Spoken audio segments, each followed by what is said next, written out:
bienvenue fidèles internautes. Vous nous suivez partout en Belgique, en Allemagne, partout où vous êtes, nous vous saluons.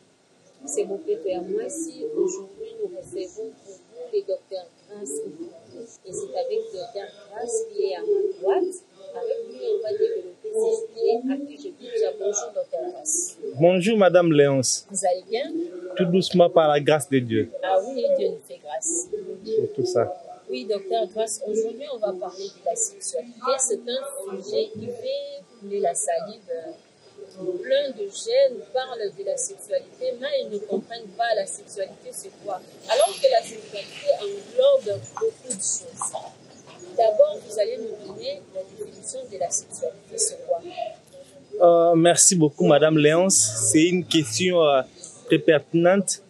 La sexualité, c'est un phénomène naturel qui consiste à la rencontre physiologique de deux êtres humains de sexe opposés. Quand bien même aujourd'hui, ce sont des vices, des contre-natures. Moi, étant chrétien, je pourrais même dire des abominations. On voit aussi des couples homosexuels. Bon, là, ça ne m'engage pas. Moi, je parle de la sexualité selon Dieu. C'est la rencontre des sexes opposés, sexe mâle et sexe femelle. Ah oui, docteur. La première question, la sexualité. Quand on parle de la sexualité, on voit deux sexes opposés. Il y a aussi des sexes de même. Et maintenant, on veut savoir sur quoi la sexualité. Est-ce que dans la sexualité, on peut parler de rapport sexuel? Ça fait partie de la sexualité? Quand on parle de la sexualité, en réalité, c'est les rapports sexuels. Mais les rapports sexuels n'est pas égal à la pénétration. Pénétration et rapport sexuel, c'est deux choses différentes. Bien sûr que oui. Dans les rapports sexuels, on voit plusieurs phases. Moi, jadis, un rapport sexuel commence par une bonne préparation psychologique.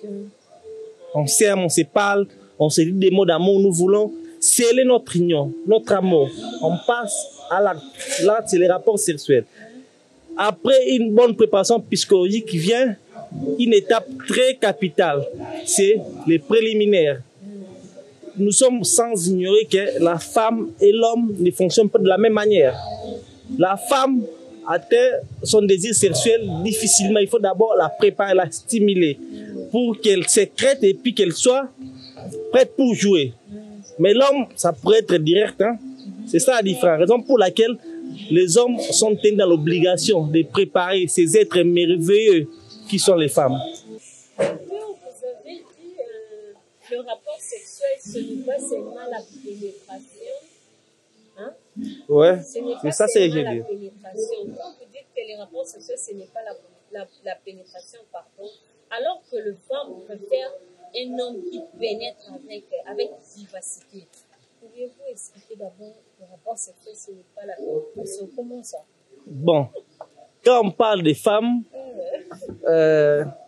il ne faudrait pas généraliser. Il y a certaines femmes qui préfèrent une pénétration un peu vivace, une pénétration un peu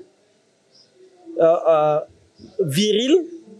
Il y a certaines qui ne préfèrent pas ça. Il ne faut pas généraliser. Mais le point commun de toutes les femmes, c'est les préliminaires. Il faut préparer la femme. Parce que nous savons, les femmes ont des hormones de féminité. Ces hormones-là doivent être sécrétées pour que la cavité vaginale soit lubrifiée. S'il n'y a pas cette préparation, la conséquence c'est quoi? La conséquence c'est la sécheresse vaginale. Qui dit sécheresse, c'est-à-dire qu'il y aura des lésions. Parce que là on va nager dans la piscine des Angamai. C'est ça la suite logique.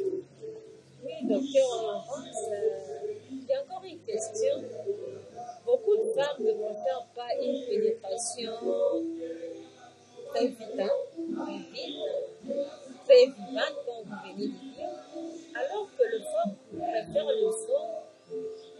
Quand ils sont un mouvement qui sent vraiment qu'il y a d'autres qui disent que moi, je suis vraiment si l'estomac n'a pas l'estomac pas ici. Maintenant, comment pouvez-vous dire qu'il n'y a pas toutes les femmes? Oui, en chaque cas, il y a des exceptions, alors que les femmes préfèrent que l'homme soit vraiment vivant. Ma question est la suivante. Si le préliminaire ne sont pas bien préparés, et si le tête de la femme, prenons l'exemple d'une femme qui a été frappée par son homme, parce qu'il y a d'autres femmes, quand on le frappe, les hommes préfèrent un rapport sexuel, et alors la femme n'est pas dans son état. Comment cela peut se faire malgré qu'il y a le préliminaire qui sont bien préparés? Vous savez, j'aime souvent dire cet adage. Les femmes ont en réalité deux bouches. Une bouche pour créer des problèmes et une bouche pour résoudre des problèmes. Dieu dans son intelligence, Dieu dans sa magnificence, il a donné à la femme un organe merveilleux, un organe qui résout tous les problèmes. C'est l'appareil vaginal, les vagins. Maintenant, quand il y a un conflit dans un couple, un conflit conjugal, la majorité de ces conflits se résout par les sexes. Des fois, on n'a pas le temps de préparer la femme comme vous venez. Des fois, on n'a pas le temps de bien préparer la femme comme vous le dites, madame. Mais, sur le plan psychologique, la femme se dit dans sa tête, j'ai besoin de ce que cet homme vienne me demander pardon. Donc, elle se prépare déjà. Quand on va commencer d'abord à demander pardon, on va dépasser à l'acte. C'est les préliminaires, madame. Je vous avais dit qu'il y a d'abord la préparation psychologique et puis les préliminaires. Le préliminaire d'abord, ça peut se passer toujours dans une chambre, dans n'importe quel endroit. Vous savez, étant chrétien, je vous dirais, Dieu n'a pas précisé l'endroit approprié pour faire un rapport sexuel. Un rapport peut se faire partout. Donc, les préliminaires aussi peuvent se faire partout. Et après, quand les préliminaires se font partout, vous allez dans les lieux appropriés ou vous allez rester là? C'est important aussi. Eh bien, le grand problème, c'est scandaliser. Si vous êtes, par exemple, dans un endroit où vous êtes isolé, que ce soit votre bureau, que ce soit votre chambre, que ce soit votre véhicule, si vous êtes à l'abri du public, vous pouvez passer à l'acte. Moi, je ne trouve aucun inconvénient. Mais il faudrait mettre en tête que l'étape la plus importante, c'est les préliminaires. Il ne faudra pas outrepasser cette étape.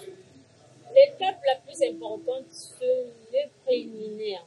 Vous suivez, vous êtes partout, vous êtes connecté, vous êtes abonné de belles news TV.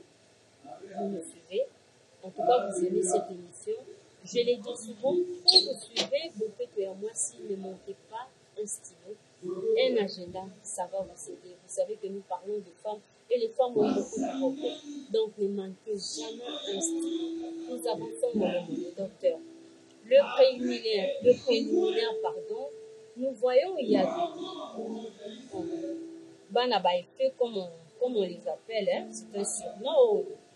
Nous les Congolais, nous les avons surnommés. Et il y a des moments aussi où nous appelons des Mukanga. Est-ce qu'il y a des hommes qui prennent du Babiloko, mais là, au Baka ou Salabou, et il y a le fond aussi. C'est important aussi. Vous savez, madame, c'est une très très belle question, car c'est une question d'actualité. C'est un problème de santé publique réel que nous ignorons jusqu'au preuve du contraire. Aujourd'hui, singulièrement en RDC, les rapports sexuels, c'est un acte qui a été mal interprété.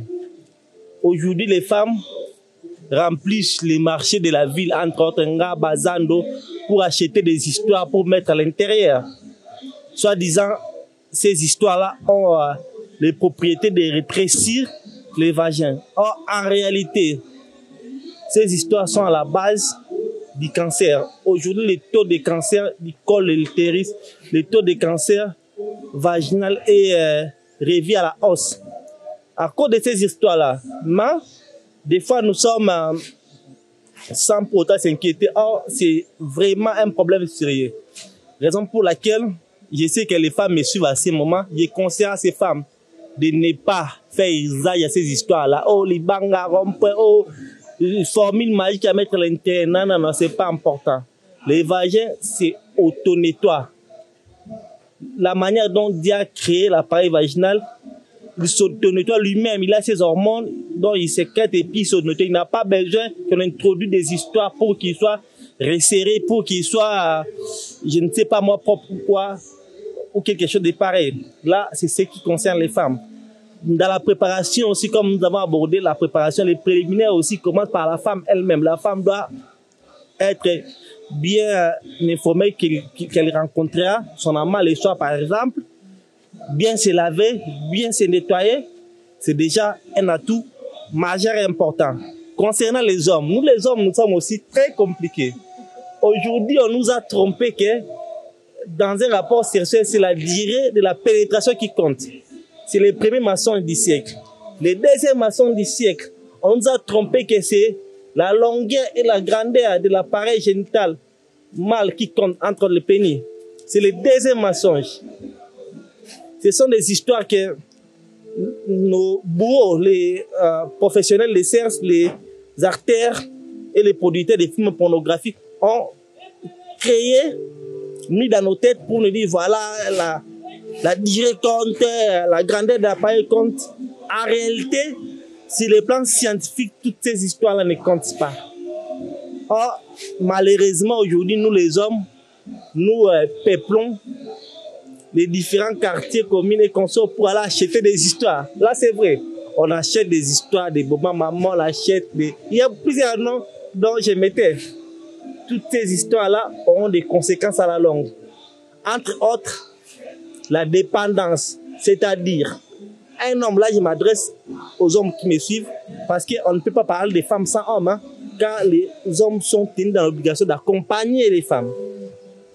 Un homme qui se livre à ces histoires-là, dont vous connaissez les noms, vous connaissez les hommes, la suite logique sera quoi?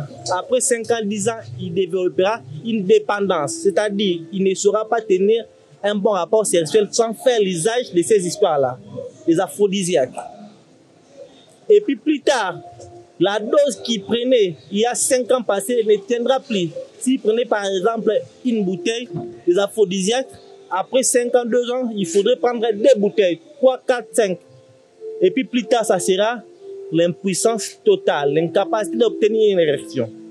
Sur ce, c'est aussi une opportunité pour nous d'interpeller, bien entendu, les hommes, singulièrement les jeunes, parce que les spécialistes en la matière sont des jeunes. Les jeunes qui nous suivent, de ne pas faire usage de ces histoires.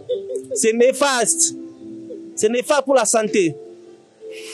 Voilà. Oui, docteur, vous avez dit quelque chose de très important du rapport sexuel, la durée. J'aimerais savoir, c'est quoi la durée d'un rapport sexuel? Bon, c'est une très bonne question. C'est une question qui fait couler beaucoup d'encre et salive. C'est une question dont les sexologues s'empoignent. La durée normale d'un rapport sexuel éprouvé aujourd'hui, c'est rapport sexuel en général. Un bon rapport sexuel dure environ 27 minutes à 30 minutes. Dans les 27 à 30 minutes là, il faut faire au moins 20 minutes, bien 23 minutes de la préparation donc du préliminaire. Donc 20 à 23 minutes du préliminaire et puis 7 à 10 minutes de la pénétration. Donc la pénétration normale dure 7 à 10 minutes. Là, c'est les moyennes. C'est la moyenne. À l'unanimité, tous les sexologues sont d'accord avec moi qu'une pénétration de 5 à 10 minutes, de 7 à 10 minutes, c'est déjà bon quand la femme est préalablement préparée. Un préliminaire d'environ 20 minutes, c'est déjà bon pour amorcer ou bien passer à l'acte. Une pénétration de 7 minutes. Oui. Dans la pénétration de 7 minutes, l'homme doit déjà dégager sa sémence. Bon. Dans les 7 minutes. Oui, c'est ça que j'ai voulu dire. Dans le temps normal, l'homme il entre à l'intérieur de la femme, s'il fait 7 minutes, il libère les spermes. Voilà, c'est déjà tout, c'est déjà bon. C'est déjà bon.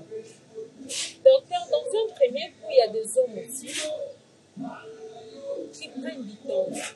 Vous verrez 7, 8, 10, vers même 15 à 20 minutes. L'homme n'arrive pas toujours à verser. C'est là, ça dit à quoi? Madame Léonce, je suis un homme. Je peux mieux vous parler des hommes car je les suis. En temps normal, les premiers coups durent moins de 5 minutes. Quand on fait l'usage aux histoires extrinsèques, dont on triche les matchs, on peut tricher les matchs facilement avec par exemple l'alcool. L'alcool, c'est un aphrodisiaque.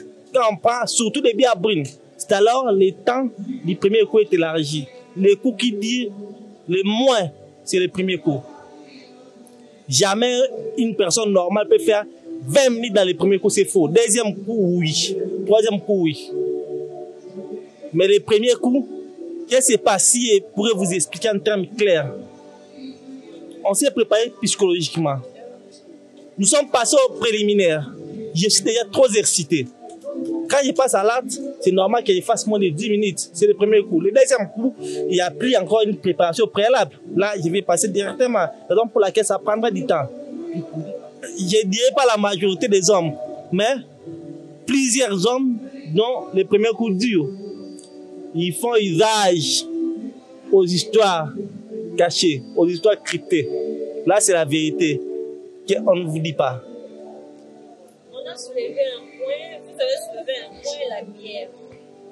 Il y a des hommes qui prennent la bière et des femmes aussi. Des femmes, parce qu'on parle de femmes, malgré que la sexualité englobe le couple. Nous prenons les cas de la femme. Il y a des femmes qui prennent de la bière. Ces derniers temps, vous verrez, il y a une femme qui prend la bière en brune. Cela n'aura pas de complications pendant l'acte. Et il y a le buveur de la bière, ils disent qu'un homme, quand vous prenez la bière, vous allez être excité facilement. Là, vous aurez vraiment l'envie de faire l'acte. Et la psychologie déjà, et la morale déjà, va être très bien assise. C'est vrai aussi. La bière, c'est un aphrodisiaque. La bière, c'est un excitant. Quand on prend de la bière, ça nous envoie à faire les sexe.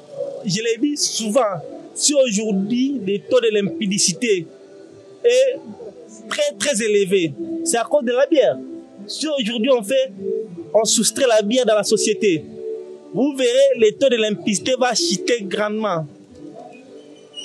Quand une femme prend de la bière, c'est logique qu'elle soit excitée. C'est logique. Et puis, l'OMS recommande aux femmes de prendre 2 verres d'alcool par jour. Mais les femmes en prennent des fois de trop. Raison pour laquelle aujourd'hui, dans des villes telles que la nôtre, vous trouverez la majorité des femmes de plus de 25 ans ont des ventres bédonnants. C'est l'effet d'alcool. Et puis, à part les ventres, la bière a aussi des effets néfastes.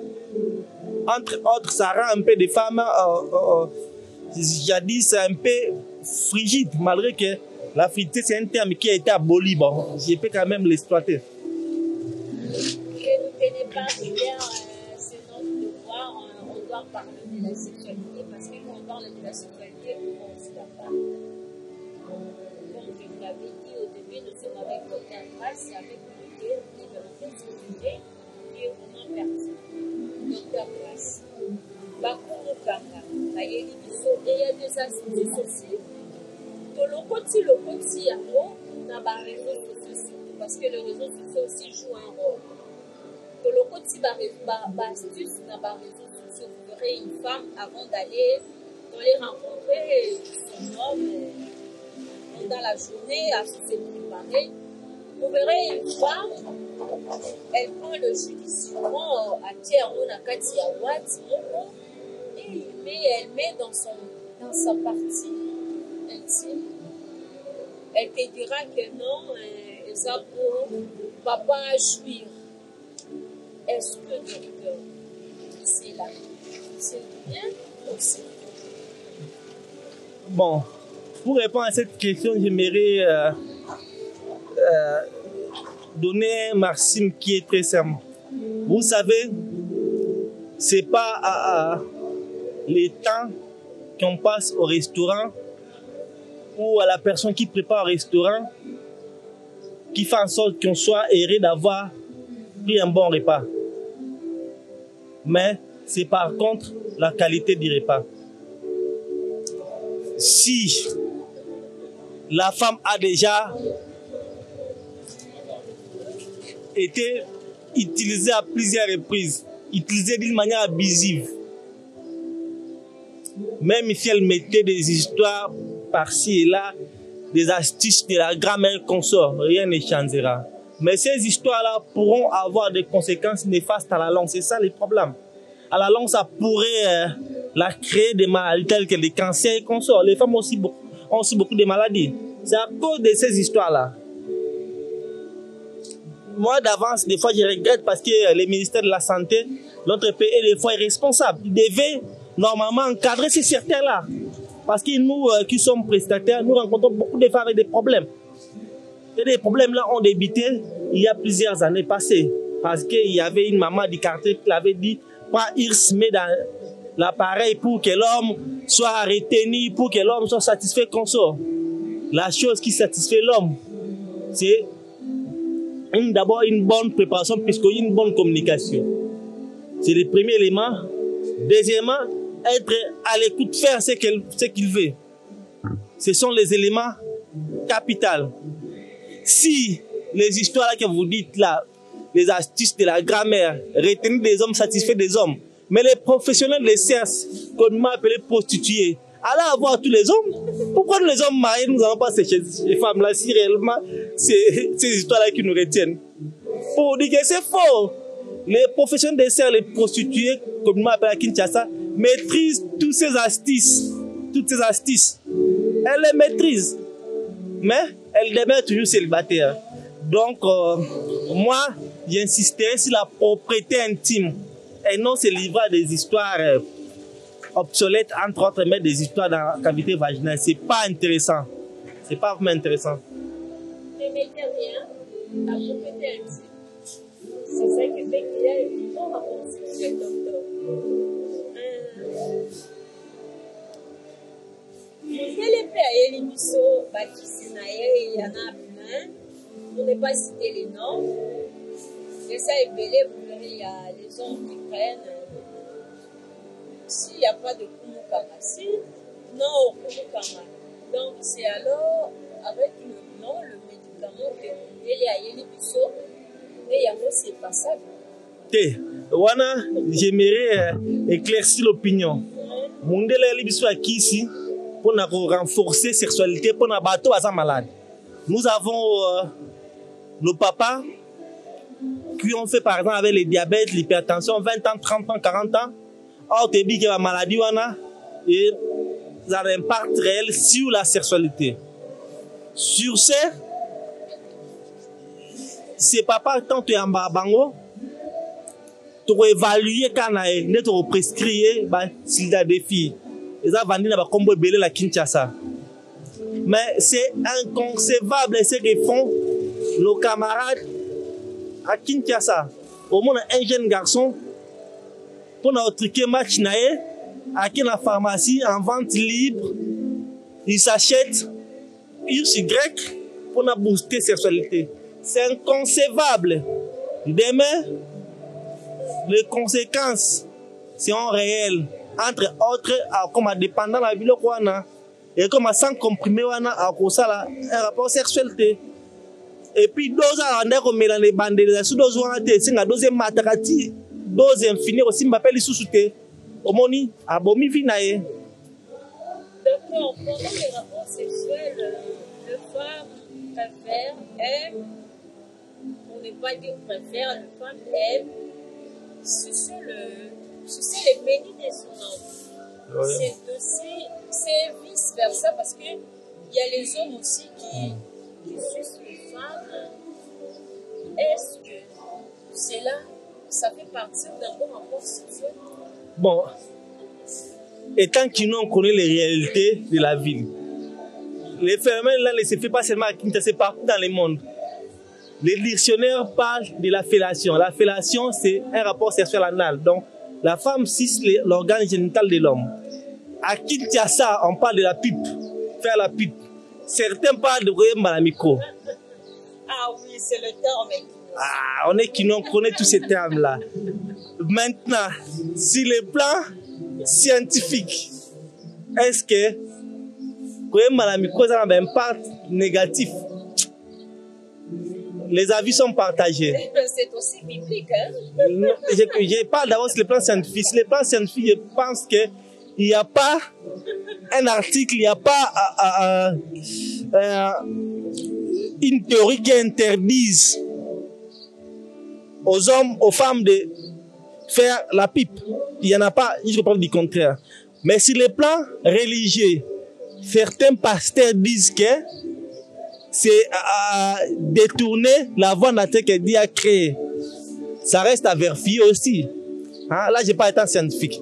Ça reste à vérifier. Pourquoi? Parce que Dieu, quand il avait créé la femme, il n'avait pas précisé que les rapports sexuels, vous allez faire comme ça. Non, il n'avait pas donné le catalogue d'un bon rapport sexuel. Là, c'est entre parenthèses. Maintenant, concernant ce qu'on appelle kinlingis, c'est-à-dire un homme qui suce la femme dans son appareil génital. À Kinshasa, communément appelé cave. Là aussi, les avis sont partagés.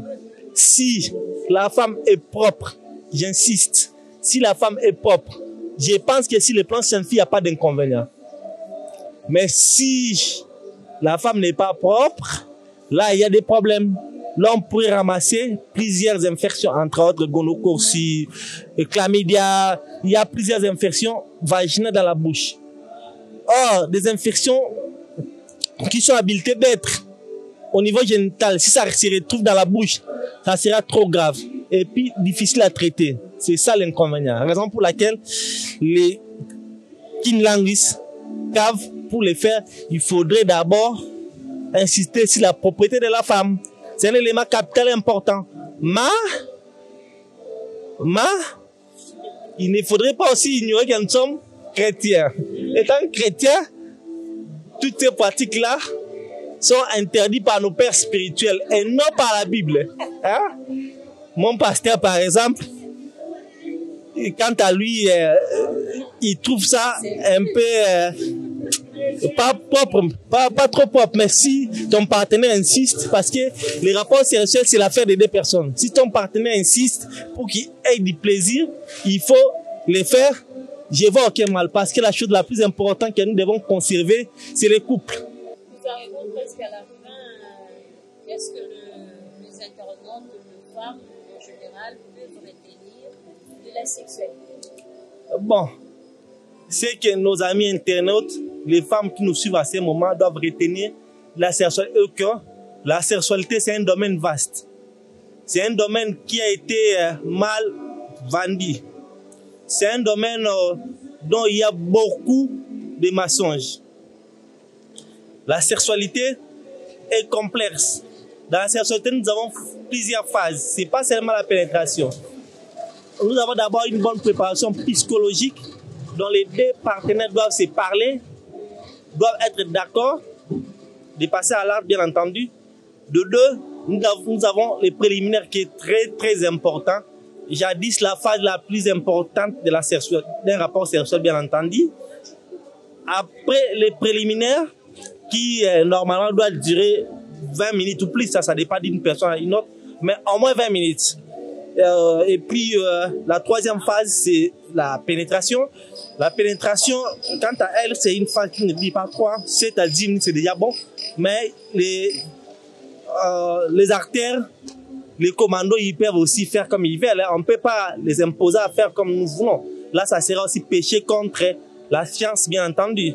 Et puis après cela, il faudrait une remise en ordre. Une remise en ordre. Après la pénétration, la vie continue. On peut continuer à échanger, à discuter, à s'embrasser. Tout ça fait partie de la sexualité. J'aimerais encore dire à tous les hommes qui me suivent de ne plus faire usage à des aphrodisiaques qui sont vendus par-ci et là, par les Kumukanga, de ne pas faire usage sans prescription médicale des produits pharmaceutiques qu'ils achètent souvent pour truquer les matchs, car est-il vrai, la sexualité c'est une vie. Ça ne se limite pas seulement aujourd'hui. C'est quelque chose qu'on fera toute la vie. Ça sert à quoi d'être Goldberg d'être puissant aujourd'hui et puis demain d'être impuissant.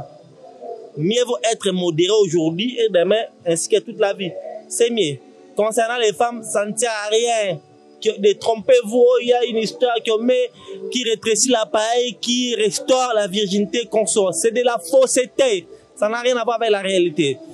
Ce qui est important, c'est la propreté. Bien se nettoyer quand on est pendant ses menstrues, bien changer ses linges. Ensuite de suite, c'est ça l'essentiel que nos amis internautes qui nous suivent doivent retenir. Merci docteur. Merci docteur. C'est la fin. Votre mot de la fin. Mon mot de la fin est les femmes doivent être conscientes qu'elles détiennent une richesse incommensurable qui est bien entendu l'appareil génital, car tous les conflits du monde finissent toujours par se résoudre à travers, bien entendu, cet appareil. Ils doivent la mettre en valeur. Voilà c'est ce que je pourrais dire comme mot de la fin. D'accord, docteur Grace, merci d'être passé à Bell News TV.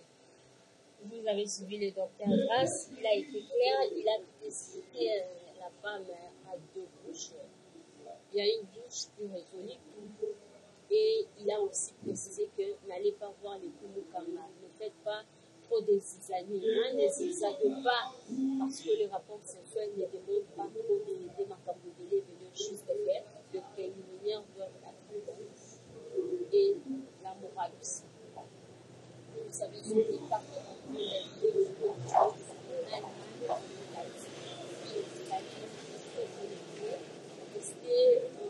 et n'oubliez pas de vous abonner, de liker et surtout de partager parce que cette émission va aider une femme qui est au point du monde. Là, je remercie à cette grande équipe. Ils sont toujours là, les soldats. Ils sont toujours violents. Là, je vois retrouver bas. Le caméraman, je vois Montréal. Et au cordon, là où vous êtes, je vous salue. Je vous dis au revoir.